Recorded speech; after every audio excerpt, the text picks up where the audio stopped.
Ada sedikit hal yang ingin saya tanyakan mengenai keadaan pengusaha yang memang sepertinya masih terus berjuang setelah post pandemic recovery dan juga tantangan ekonomi lainnya di tahun ini. Apakah ada pendampingan yang diberikan oleh Apindo jika ada pengusaha yang terancam tidak bisa membayar THR yang sudah dihimbau oleh pemerintah, dan juga sebenarnya bagaimana keadaannya saat ini di anggota organisasi Anda? Silakan, Pak. Memang punya satu komite advokasi ya yang selalu kita dedikasikan untuk membantu, teman-teman pengusaha di Apindo yang mengalami kesulitan, di dalam, dunia usaha termasuk di dalam hubungan industrial. Tetapi kita tidak melakukan satu persiapan khusus ya untuk kali ini karena sebenarnya isunya sudah lebih ke arah, individual, company by company, dan kita sih berharap bahwa setiap persoalan yang muncul karena pembayaran THR ini, bukan karena melanggar peraturan, tetapi lebih ke arah kondisi internal perusahaan yang sebenarnya bisa dibicarakan secara baik-baik dengan teman-teman serikat pekerja melalui, bipartit. Jadi yang paling baik kita selalu menganjurkan agar perusahaan maupun, teman-teman dari serikat pekerja menyelesaikan segala persoalan melalui jalur bipartit. Karena yang paling tahu kondisi di perusahaan itu adalah ya perusahaan dan serikat pekerjanya, ya sehingga akan lebih baik kalau itu diselesaikan secara internal tanpa mengaitkan faktor-faktor eksternal.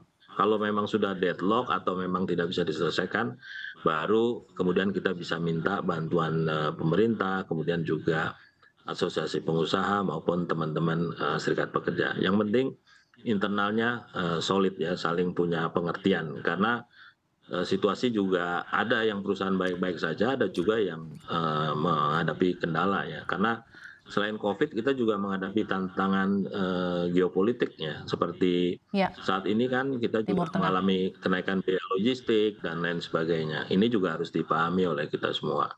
Ya. Oke, baik. Pak Bob, bagaimana komunikasi organisasi Anda, Apindo, dengan Kementerian Ketenagakerjaan dan lain-lainnya mengenai sosialisasi pemberian THR di tahun ini dan juga mungkin berkaca dari tahun-tahun belakang? Seperti apa selama ini hubungan dan komunikasi yang terjalin untuk menyuarakan concern, tantangan yang memang dihadapi oleh pengusaha dan juga himbauan dari pemerintah mengenai pemberian THR dan lain-lainnya? Kita akan selalu berkomunikasi ya dengan Kementerian Tenaga Kerja mengenai banyak aspek ya. Kita juga sedang mendalami mengenai produk-produk turunan dari Undang-Undang Ciptaker juga. Jadi termasuk di situ juga mengenai kompensasi. Nah, salah satunya adalah THR.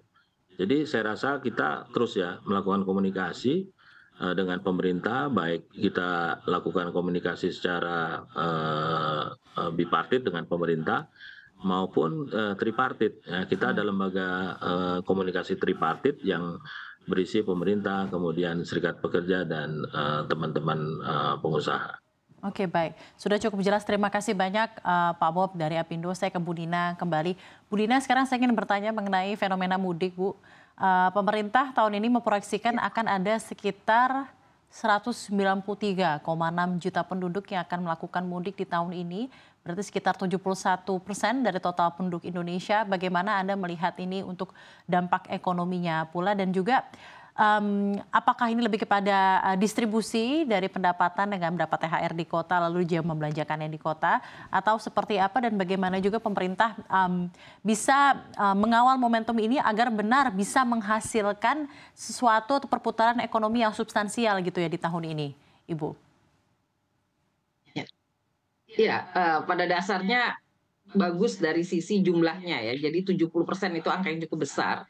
Dan kalau kita bayangkan tadi, oke, ada pekerja formal yang mendapat THR dan ada 53% lah porsi konsumsi rumah tangga di situ. Jadi kalau kita kalikan mungkin ada sekitar 20% lah porsinya terhadap keseluruhan pertumbuhan ekonomi.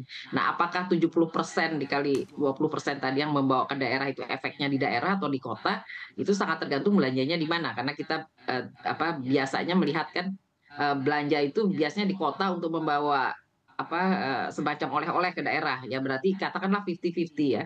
Jadi cukup merata kalau kita lihat dari angka itu, tetapi hati-hati bahwa yang punya THR itu kebanyakan kan tentunya dari kota gitu ya. Jadi jumlah tadi kita hitung sektor formal pun ya, itu porsinya kan kecil ya. Jadi hanya tinggal kita lihat seberapa belanja itu mengena kepada barang-barang yang sifatnya mendukung pertumbuhan ekonomi secara cepat gitu ya. Biasanya yang dibelanjakan kalau kita lihat pakaian, makanan gitu ya, itu yang dibelanjakan. Jadi ada efeknya iya, cuman mungkin bukan jangka panjang, hanya sesaat gitu ya. Tadi sama dengan inflasi juga terjadinya sesaat di sekitar bulan-bulan Ramadan dan Idul Fitri ini.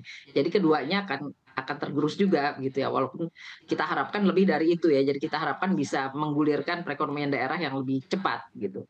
Tapi ya tidak berdampak lama karena hanya di sekitar 1 bulan ini saja.